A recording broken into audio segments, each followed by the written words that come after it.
Welcome to the SNaP assessment tutorial. This tutorial will show you what to expect when you take your SNaP assessment. The first screen that you're going to see will just let you know that the answers and the report that you're going to give will not be released to your employers.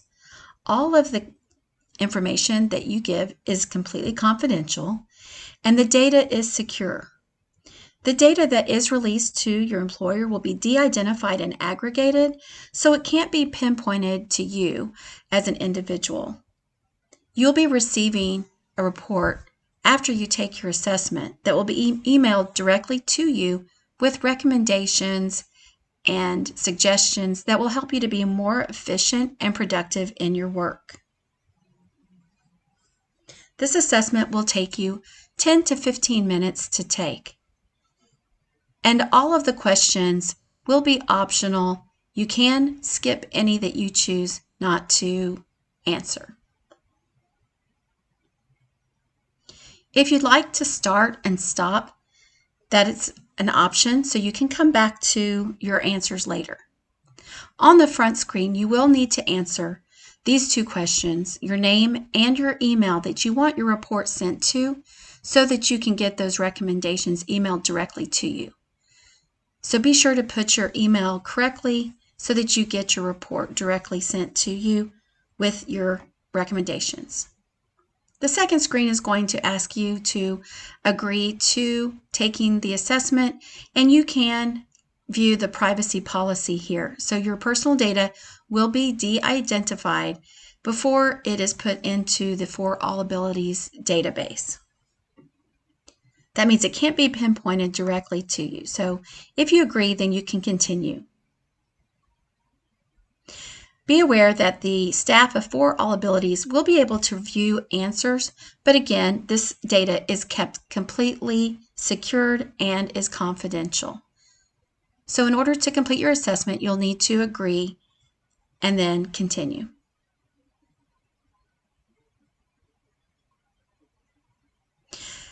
After that point, any of the questions that you see can be skipped if you decide that you do not want to answer. So you can skip a question, but in order to go to any of the next questions, you do have to enter skip in order to continue. Otherwise, it won't let you go on. So even if you choose not to answer, press skip in order to go to the next question. The assessment will then ask you some information just about yourself in order to give you better recommendations and get an idea of who you are, but you are perfectly welcome to skip any that you don't feel comfortable with.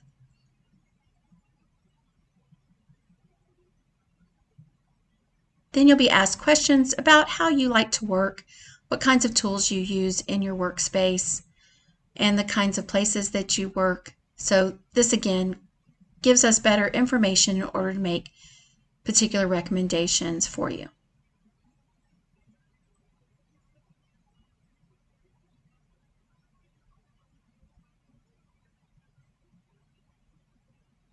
You'll be asked things about the type of work that you do.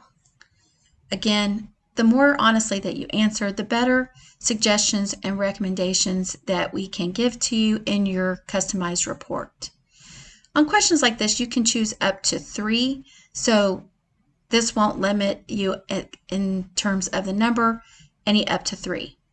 Please be aware when you see questions like this where it gives you the slider that if you do choose to answer 1 for never, the program does require that you move the slider over and then back to the never spot in order to continue. Otherwise, it won't recognize that you've answered and you'll be stopped there. So in order to continue, even if you do choose never, do make the slider go over, then back to the never slot so that you can continue.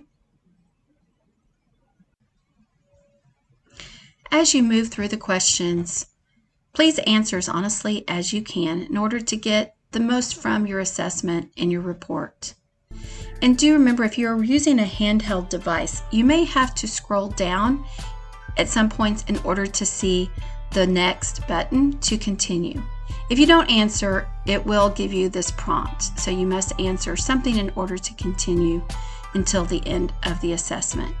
Once you finish the assessment, you'll get your personalized report emailed directly to you with various applications, recommendations, and suggestions to help you to be more efficient and better at working, learning, and communicating in your job.